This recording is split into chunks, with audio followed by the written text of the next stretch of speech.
Hey everybody, Josh Sigurdson of World Alternative Media here, and I am in beautiful Italy. And this country is facing an existential crisis right now.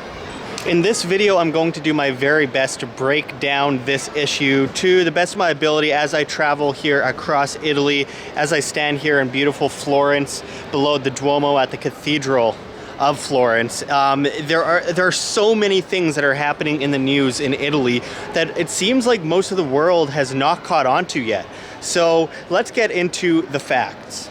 It always seems like the biggest problems in society seem to come from politics or the monetary system, and there's no difference here in Italy.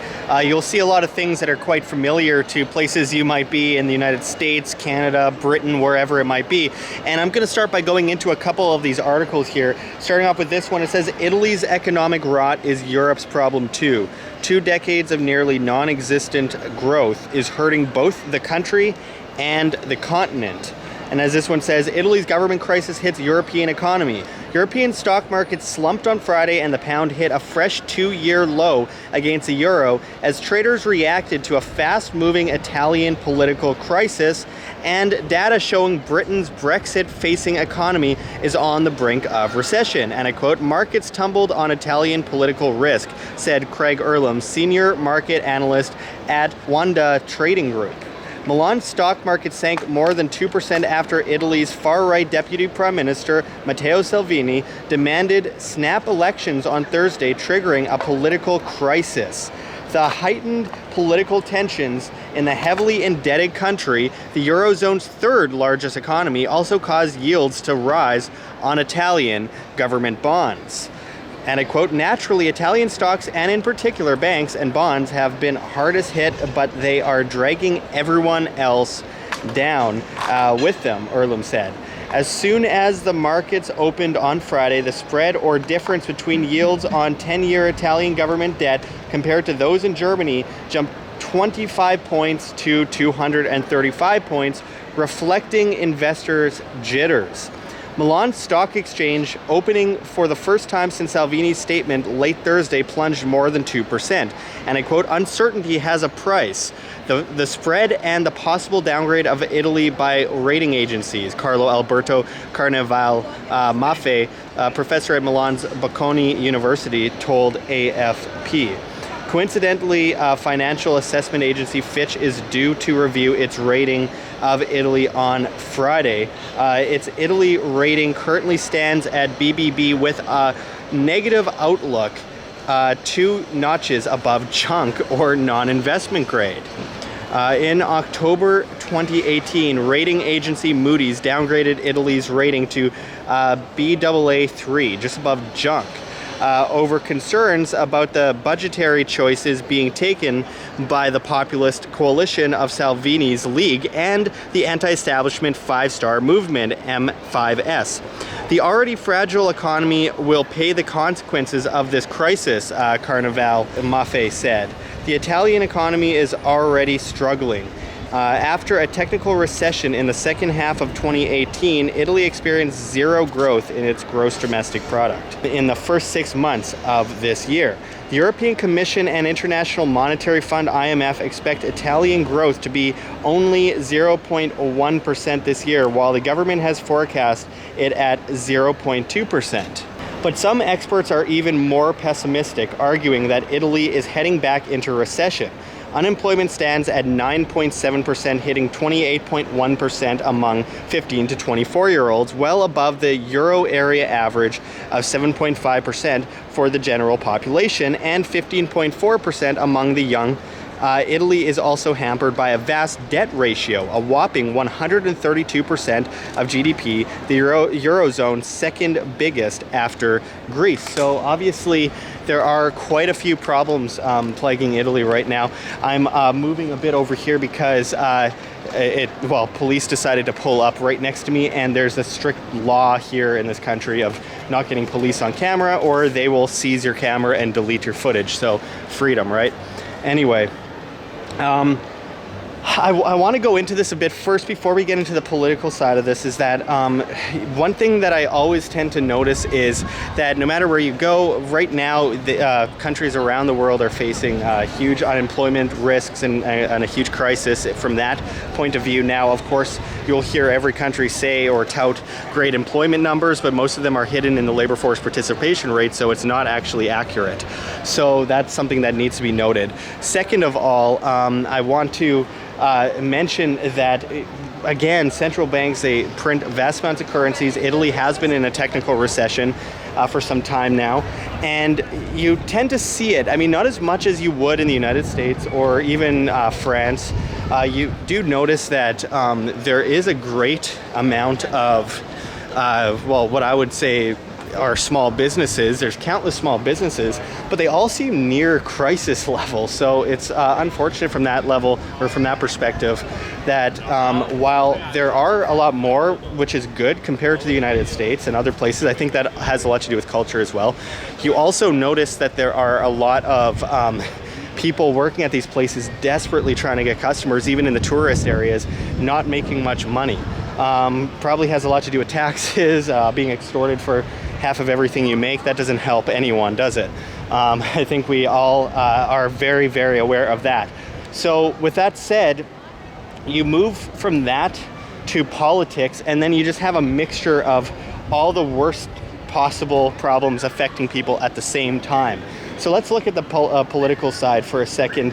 As a lot of people know, Salvini has called for an election, and it's causing a lot of, well, what they say is panic in the media. You get people in the media blabbing on about how everyone hates each other, then you go on the ground and that's not the case. I'll go into that in a moment. But you do have this crisis regarding migrants that's happening. Obviously, Italy has been a lot tougher on migrant populations than most places in Europe. I mean, there's been a boat stuck out in, I guess you call it the Mediterranean, for quite some time now, and has not been able to enter. And just today, as I report this, as it says, migrant rescue ship heads for Italy after judge overrules Salvini. Far-right interior minister announces swift appeal of ruling as rescue ship hopes to reach Italian waters by Thursday. So that's really big news, and a lot of people aren't happy. I noticed this on the ground. You go to a lot of places here around Italy, and I'm a big fan of like kebab restaurants. I think they have awesome food, and I go in there and you just see people walking by on the street, and they tend to look into these restaurants and spit on the sidewalk in front of them and shake their head, and it's like, what's going on? Oh, well, they're worried about their culture. And look, I don't blame them. Italy does have an amazing culture, but it also has a culture of dependency on government and the destruction of one empire after another. So that isn't exactly helpful to anyone. It just kind of repeats the same things over and over again. But anyway, with that said, the ship has been allowed in by a Roman court, and Salvini is not happy about it at all, obviously. As this says, Italy moves closer to fresh elections that could bolster far right. So we see something that we have seen in countries around the world, including the United States and Canada. This cross between different kinds of collectivism, different shades of collectivism, right versus left. One side is called the far right, one side is called the far left. It bolsters extremism, but all in the name of more government or a different form of government, and people picking and choosing what kind of government is best for them instead of thinking what is best for them. It's like, what kind of slavery works best for me? I don't know, how about none? But that obviously isn't something that you're going to hear from any of these people. So anyway, with that said, again, you have this happening in every country. It's this religion of statism, of politics, of having to repeat the same problems over and over again, expecting different results. Maybe you can aid the problems of government with government. Obviously, that isn't the case, and obviously we see that, well, never work out. And at the same time, and it's appropriate that we're here in Italy, you end up with the bread and circuses. Bread and circuses for the masses. You got, you know, all this beautiful stuff. I mean, look around me here. Just a beautiful area beautiful area below the Duomo. Beautiful place.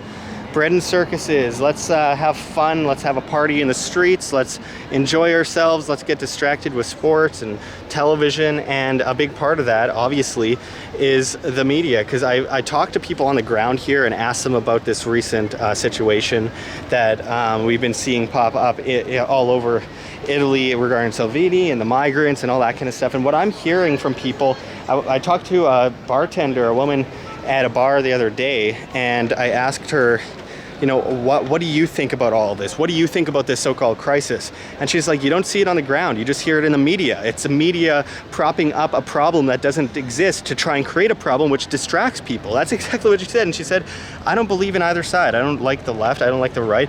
And she said, frankly, I can't stand either of them. They're all criminals. And I'm like, oh, well, I like the sounds of that.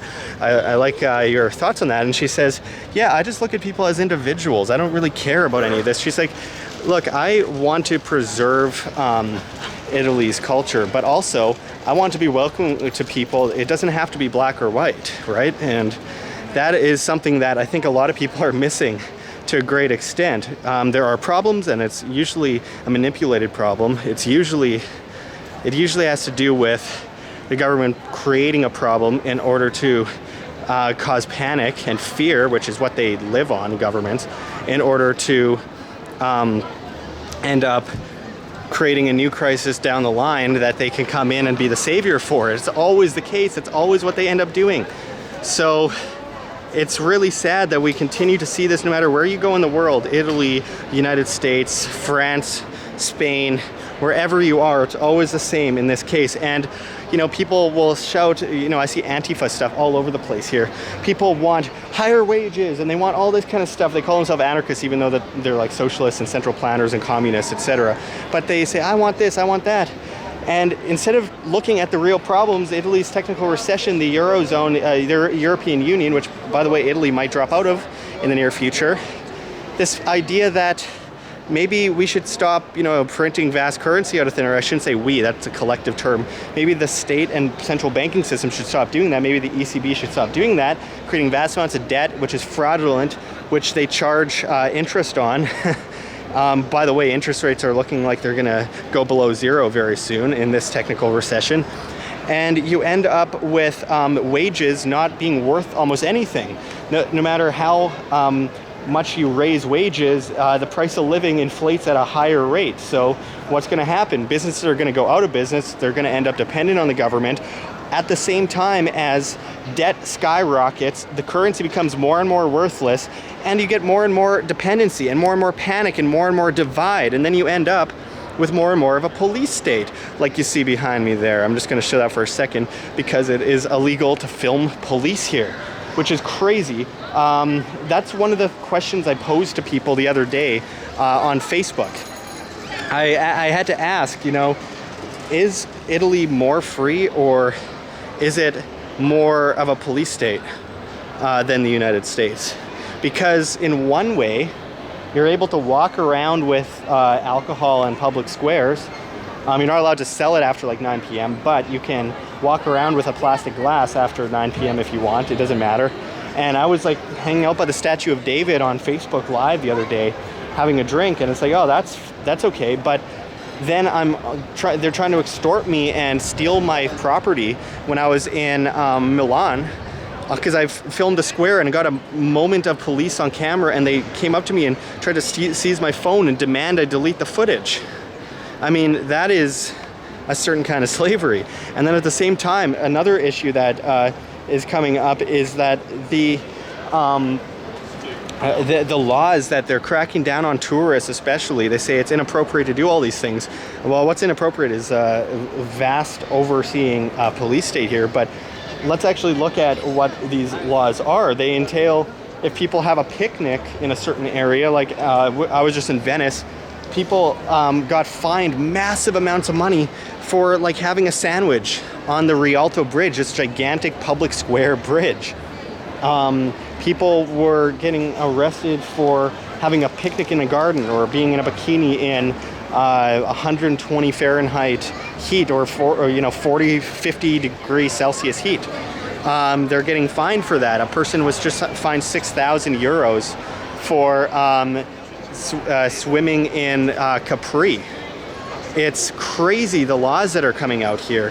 And meanwhile, you have all these people, again, with the bread and circuses, demanding a new leader, demanding a new slave master, demanding a new person to extort them and exploit them and push them further into dependency, the lesser of two evils. Maybe this guy will be better. Like a lot of people claim, well, Salvini at least is cracking down on the crazy SJWs and all that kind of stuff. And it's like, great, why do you need someone else to do that for you? Why can't individual demand fuel that for you? You're only actually going to end up adding to that problem if you're asking government, the thing that created the problem and the divide in the first place, to fix it. It's absolutely crazy, and exactly what people keep expecting. They keep looking back to that same source that created the problem in the first place. So you have people getting fooled once again by, well, I think he's a lesser of evil and he doesn't want as big government as the other guys. Okay, but he still wants government. Tell me how fixing slavery with lesser slavery is fixing slavery. It's like the road to freedom isn't paved in corpses. The road to freedom, it doesn't mean slightly less slavery and still having slavery. That's not freedom. That's people bending over and settling for less, and people should never settle for less. Anyway, this is a ranting video because I feel like it needs to be spoken of. It's a beautiful country, it's an amazing place, but we are seeing Rome fall again, and it's really sad to watch because there's so much potential, especially in this country, in this giant landmass with so much history, and people keep doing the same things over and over again. You know, as it's been said, the whole world is littered with ruins of empires that thought they were eternal, and I think that people just never seem to learn, and hopefully in this age of information, even if that information is getting cracked down on to a great extent, I would hope that we start to kind of learn and reverse this trajectory that we keep finding ourselves on over and over again for eternity. Anyway, from that, I'm gonna go. I appreciate everyone watching. Until next time, this is Josh Sigurdson signing out from World Alternative Media. Find the truth, be the change. Like what you see here, OM? Don't forget to check the links below. GoFundMe, Patreon. We can't do it without you. Any donation is very much appreciated, as we are so heavily demonetized and shadow banned to a crazy extent. We have lost about 80% of our reach since the beginning of this year as they rip away subscribers, etc. It has gotten out of control, and it's becoming more and more difficult to stay alive here on World Alternative Media, bringing you guys free content every day. You can also check our Bitcoin address in the description, as well as on the screen for you to scan if you please. And also check us out on all these other alternatives like Subscribestar, where we are doing subscriber only content for people at the $4.99 US a month tier and up. We really appreciate it. You could tip us on there and pledge anything, but from $4.99 and up, we are giving people subscriber only content that you won't find here on YouTube. And speaking of YouTube, there are so many alternatives for YouTube these days, including BitChute, which we are on at World Alternative Media, as well as, of course, the new flote.app, flote.app, where they are truly replacing all of these social medias, including Facebook, Twitter, YouTube, Tumblr, Reddit, and of course, Twitch and Patreon, all in one place, and it is truly incredible what they are doing. We are moving over there in mass, as well as BitChute, BitTube, Steemit at Josh Sigurdson, all those other places, as well as PocketNet. We are on as well at World Alternative Media. There's so many options today, and we're trying to get into as many of them as possible because we need to back ourselves up. We are winning this information war, but we are getting to a point where they're cracking down more desperately than ever, and we got to do whatever we can to stay alive, as it's getting more and more difficult all the time. We also have events coming up, including Anarchadelphia 2019, which will be in Philadelphia, Pennsylvania in September. Check out thestateofanarchy.com and anarchadelphia.com. Linked below, use promo code WAM, W-A-M, and save 10% on your tickets to this amazing conference as Anarchy is going viral. Also, make sure to check out the Winnipeg Crypto Conference in October. Also, use promo code WAM, another great event with amazing speakers, and of course, Anarchapulco, the one and only, in February 2020, which you can also use promo code WHAM for WAM and save 10%. There's so many things that you can do to help independent media, including just pressing like, sharing, clicking the notification button, doing whatever you can to help keep this free information alive that's alternative to the mainstream. Anyway, until next time, thanks for watching, everyone. This is Josh Sigurdson signing out from World Alternative Media. Find the truth, be the change.